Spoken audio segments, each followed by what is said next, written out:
because this YouTube channel called as YouNew, which we have started, we are inviting people from the startup world, wherein investors, VCs, accelerators, startups, entrepreneurs, and influencers who have actually created a niche for themselves and innovated are going to be part of this journey, describing what all they faced, what all challenges they faced, and how they went about with their startup and their innovation. So hi, I'm Shivam, and my friend here is Disha. So today we have somebody very prominent in the field. We have Gaurisankar Paramasima with us. He's the head of the Maersk Accelerator focusing on India and China. Maersk is a shipping company based out of Copenhagen and Denmark. It has the largest container ship and vessel supply vessel operator. So they've started an accelerator by the name of Ocean Pro. I'll share the website on their website on screen. So they've started this Ocean Pro website. So now it's focused on India and China. Now Mr. Paramasivam is heading it for India and China. So without any further delay, we'll invite him on screen. To start with, this ecosystem has been active in India for at least 8 to 10 years, and now it is maturing pretty actively. When I came in, there was a lot of veterans in the space. It's not that there were a lot of people who were there to handhold me, but about 5-6 years back, it would have been a much more difficult path to take for a lot of corporates. So about 2 years back, for Maersk as an organization, we picked up the initiative to kickstart our corporate accelerator. For a company like ours, which is about 120-year-old, it was quite a peculiar venture because it's not easy for large machines to accept quick changes, right? And making a startup engagement was something on those lines, and that's what we started. The experience was largely, I would say, part surprise and part shock, because one, all of a sudden you're into a world where you're not discussing about plans and meetings, which is for months long, and your discussions are in days and weeks, right? The moment you enter into a startup and you start discussing about what is the project plan, it is not about large documents and meetings that runs for years together. While we come from an industry where even a vessel build takes years together, but imagine the cultural shock that we would have gone through. The surprising aspect is that startups were largely from people who came out of the corporate industry. It's not that always that we tend to think that startups are reference of smart college kids who just came out, but sometimes it's a very different picture. That you see a lot of founders who come from a corporate background. People who've been solving a specific problem through a corporate for years together, and then they decide maybe I should start something on my own. So the understanding and acceptance, even on a startup side, from a corporate angle, was very, very smooth. So what we assume is the startup in general reference of a cool setup with everyone with fun-looking T-shirts and a coffee mug. That's not exactly what a startup is. There's a lot of veterans who come into this game. People with 30 plus years of experience was the first startup that I actually engaged with. So I wouldn't say that it's just a cool gig someone came up with. So those were the surprise and shock that came in package. But yeah, in this last 2 years, I've met roughly about 1,000 plus startups, both on telephony and face to face. I believe there's a whole lot of potential in India, and really looking forward to see what more we can do with it. So can you just mentioned that there was startup with 30-year plus. If you're comfortable with it, I didn't understand. People who had 30 years of experience in the corporate world and then they had started up there. Oh yes, definitely. So I can actually quote the company's name, and they are the first ones to actually create a partnership with us officially. The company's name is LinkDots. It's an IoT solution provider company. They're based out of Bangalore.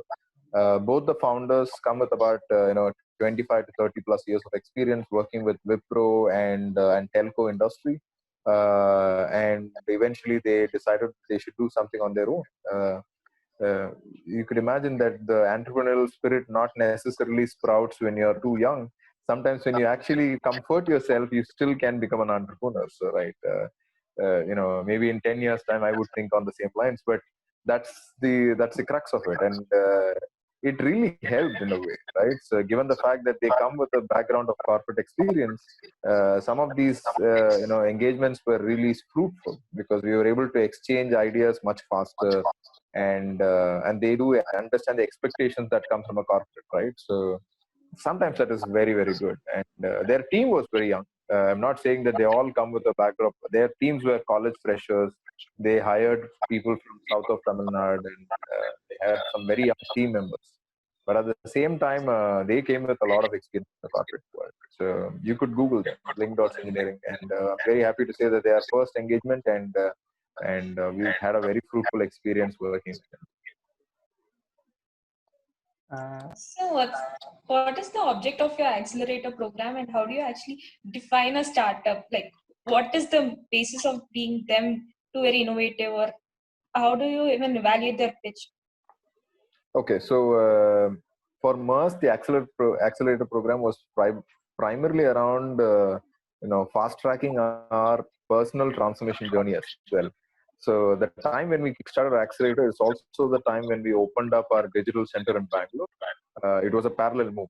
We said, okay, we are going to set up a shop in Bangalore. We're going to start our initiatives to build our own products in digital world. We also picked up Accelerator as a parallel initiative. We didn't want to stop at that, and said that we should also look at the external ecosystem, not only about building products in-house and digital solutions in-house. Can we also tap into the local ecosystem of India, and Bangalore being the Tel Aviv of India? There was a whole lot of potential for us to tap into. It is a great talent pool, and also opens up venues for us to think drastically faster.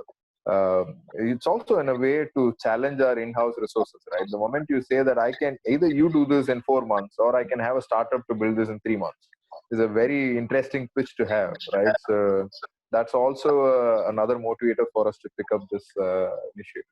But primarily to also nurture the local ecosystem of Indian startups, we realized that there's a whole lot of potential, and we wanted to see what we can do more out of it. And that kind of led us to the decision that we should open up something in China as well. We are a fairly global organization. Now I have an extended team in China doing this, specifically sitting out of Shenzhen. And they have their first cohort running as well, working with 5 startups. So that it started out logically as an experiment in India. Now what we have in China is more of an interesting success story as well. Very interesting to hear that one of the objectives can be employee motivation, that you can't laze around. There are other people over there. Yeah, there's a lot of talent in the market that, either you do it or there's somebody else who's going to do it as well. And it also puts a lot of inspiration to them, right? In terms of thought process and building from each other's knowledge. So it definitely was very fruitful for us, at least in the overall exercise that we've done. We also turned it into an entrepreneurship initiative. We ran an internal Shark Tank model where we actually asked people to pitch for product ideas within the organization and operate as a startup during the period of 4 months along with our startups. So, and we obviously the learning came from other large corporates who've done it in the past. But it was interesting for us to use the reference of a Shark Tank, make people pitch to large leaders and seek for sponsorship.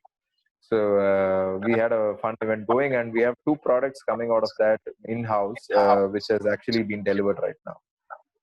So that's the benefit that we see. The accelerator program was never only about startups; it's also about keeping our employees running and motivated. So I'm just hoping it's not as brutal as the TV show. But definitely wasn't. So MERS has an employee culture that is very, very friendly, and we've been sweet to our employees as well. So that's for sure. So you mentioned about one startup, which is the first one with the LinkDot. So any other major startups which you've been involved with? Any prominent ones?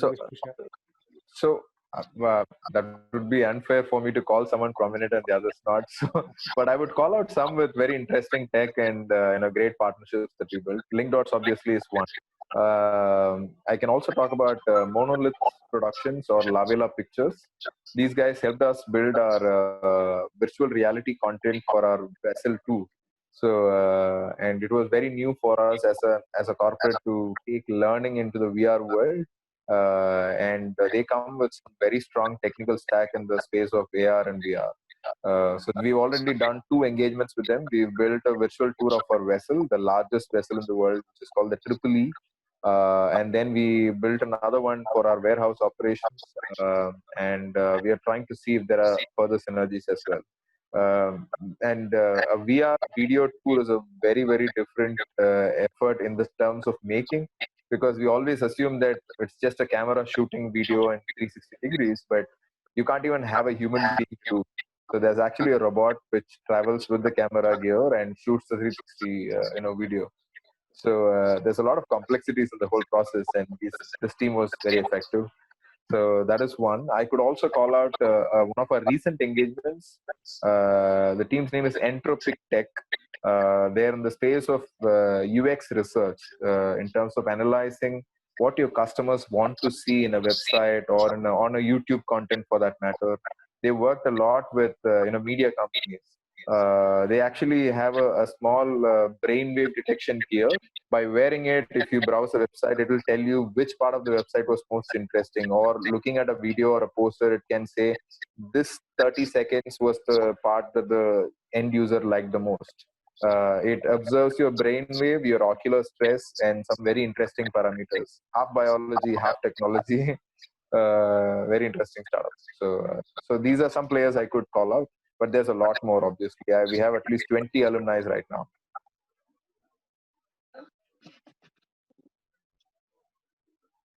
So, since the startups belong to your own culture, how do you actually evaluate and fund them, and how do you do the due diligence? Because it's all your own people who would be coming up with their own startups.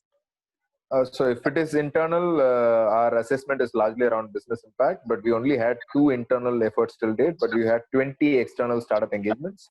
For all of those, our efforts has largely around been assessing their current customer portfolio. It gives a great insight of what a startup can deliver.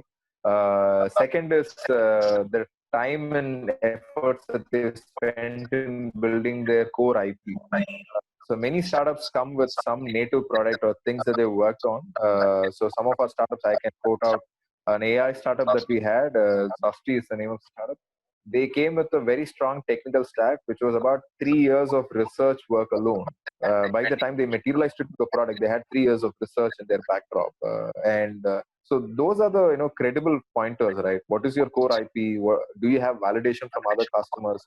And if you look at the softer side, it is also about the founder's intent, right? Number of times as you work with a team or when you're going to a pitch, you will realize whether this founder really wants to work with you, and the amount of flexibility that they would like to show in terms of working with a larger corporate, at the same time staying rigid in the agenda that they have.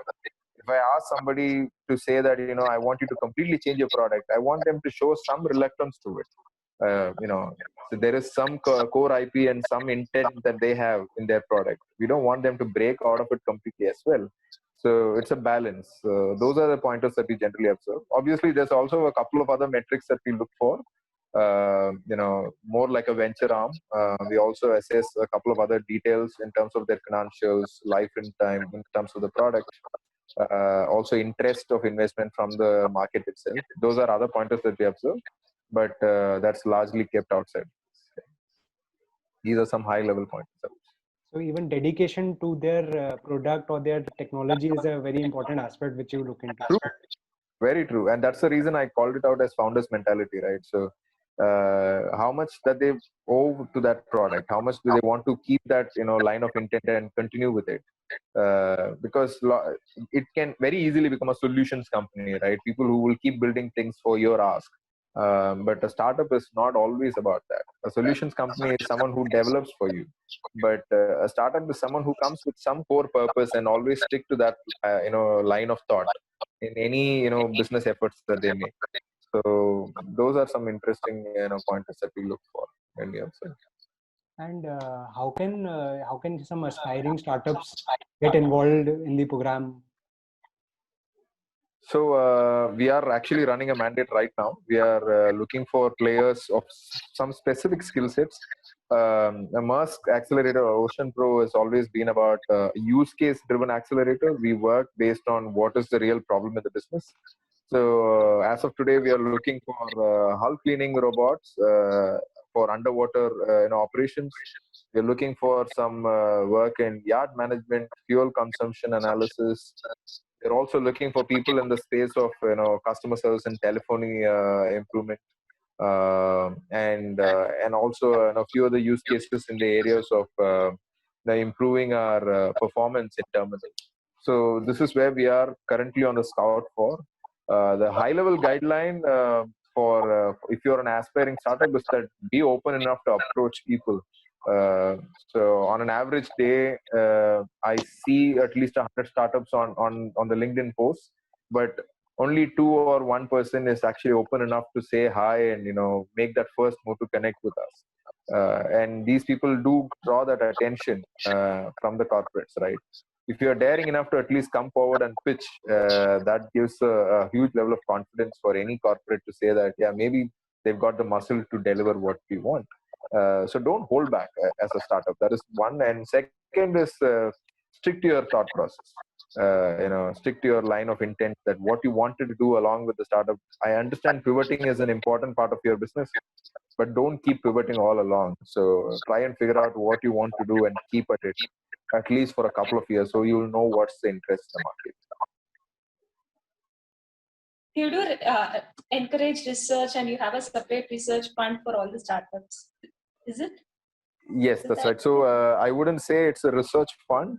The model of our engagement is a paid proof of concept. So which means that we don't ask people to come and do stuff just for free with us. We expect them to work with us, and we remunerate for that period of engagement, so that it is a golden handshake even if things don't work out. Because in a startup engagement, if there is 10 engagements, opportunity is about 2. But it doesn't mean the 8 startups should walk out of a phase of failure, right? So they should have the comfort that the time that we spend is at least being remunerated. If it works out, it is great, because they go ahead and make it to a partnership with us as a large brand in the world. But on the other hand, if it doesn't, it is still paying their bills. So that's how we keep it. It's not necessarily a research fund, but we do make some small investments in the startup, so it is not painful for them. So that's how we've kept it. That's about it. EndNote, what would you like to say for startups, and how would you encourage startups with their hustling? So EndNote, and I would keep it contextual to today's scenario. A lot of startups I know are struggling in today's scenario with the products being physically involved, and also a lot of people losing the steam and business opportunities that they generated some time back because of the business slowdown and economic slowdown. Don't lose that steam, and try and operate frugally as long as you can, and I'm sure things will snap back into reality. Second is that there's always an opportunity in the market, even when situations are bad. There are a lot of startups who are launching products in line with the current situation. Stay inspired by them and see what you can do on those lines. Try and build your product in relevance to the current scenario. And the last pointer is that if you're building for a corporate, if you're building for a business, always remember that a B2C product, a consumer product, is very different from what you build for a business.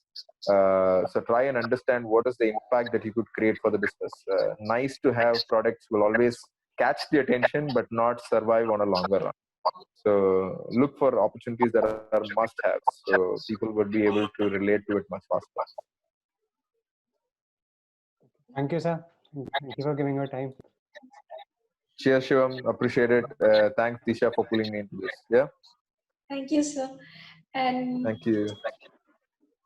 For all the other startups and entrepreneurs who are watching this video, there's this book called as Ease of Doing Business. Sir is also featured in one of the pages in the footnotes of the book.